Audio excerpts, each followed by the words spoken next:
I would first start with life isn't fair, right? When I start with we have to work harder and do all this, that's also not fair. Everybody should be born with the ability to be treated equal and have equal opportunity, and have people believe in our abilities without having to do more to demonstrate our worthiness. But the reality of the world is it's not set up like that.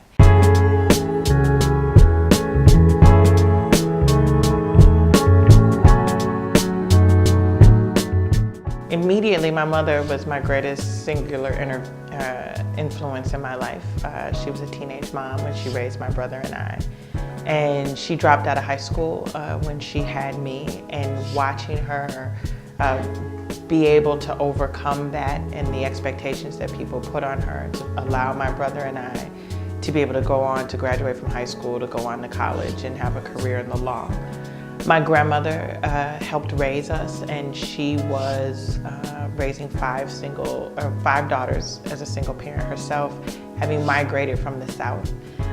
So again, someone who was very strong, very dedicated, very faith-driven. I always imagined and drew strength upon the ancestors who I never had a chance to meet.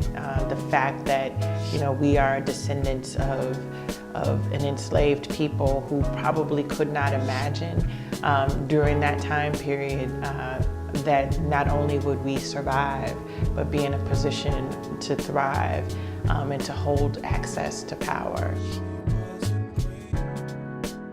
We were from, the impoverished class. I grew up in public housing from Cabrini Green.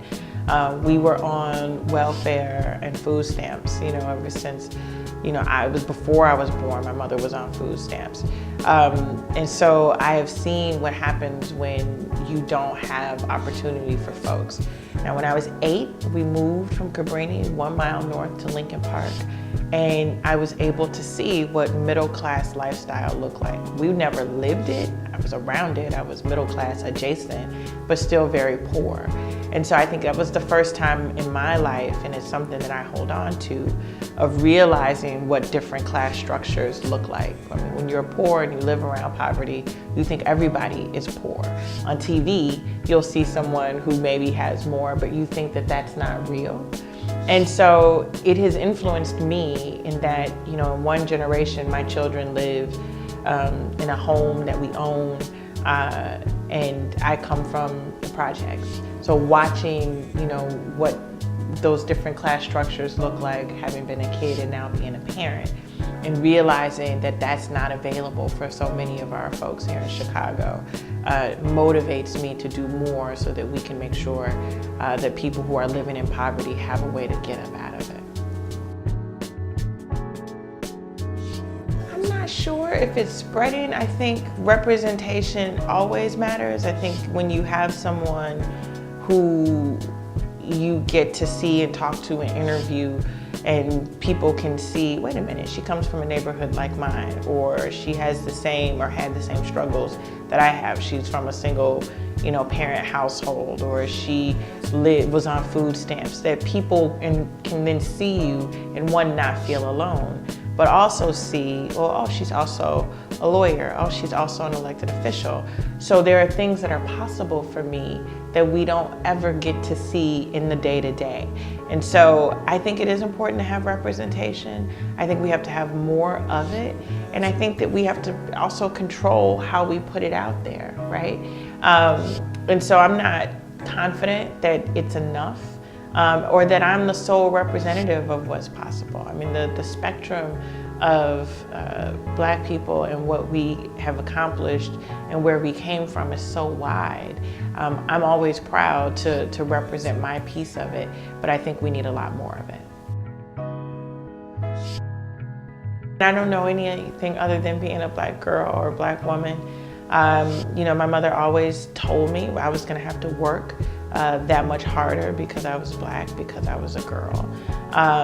And that was just an expectation from day one, right? That it was, you're going to have to work harder. My brother is 13 months older than me, and I love him. And he has worked hard in his life. but I always had to take care of me and take care of my brother. I always had this expectation of responsibility that we could not count on anyone coming to our rescue, anyone coming to help. So you had to have the skills and the intellect and the insight to figure things out for yourself. And I think my mother taught me that because she was, a Black woman, Black girl herself, and had learned those lessons. My grandmother had learned those lessons. And so for me, I think it has given me a resolve. It has given me a belief that, if I want something done, don't count on other people to do it. And it's also given me a responsibility to look out for other folks and make sure that they're taken care of and nurtured and cared for in the same way that the Black women who raised me did. It takes a lot of energy. It's easier to talk. I find that, a lot of people, and not that there's not room for conversation and dialogue, but what I'm talking about is like actions, right? Running for office is hard. Starting a community-based organization is hard. Getting out and mentoring is hard. But we know if we don't have people in elected positions, if we know we don't have resources in our community and other communities do, it's not enough to say, man, that's not fair. It's then our responsibility to say, who's coming in with me? And I think the powers that be count on us, like lamenting in the unfairness, because it does take a lot of energy. And quite frankly, we're tired, right? We're exhausted in our day-to-day to bring on the worries of the world. But if not us, then who? For me, having grown up in this city, and seen the wholeness of it, right? I've seen the poverty, I've seen the violence. I know that is very real. I've also seen the beauty and the potential. And I can say that we're bigger than just the violence that we're in. But if that's all you know, who am I to tell you that reality isn't real for you? And so I don't, the struggle of should we say it, should we not? I think it takes away from the people who live the experience. Who am I to tell you that you don't believe that you live in a war zone when there's violence happening around you all the time?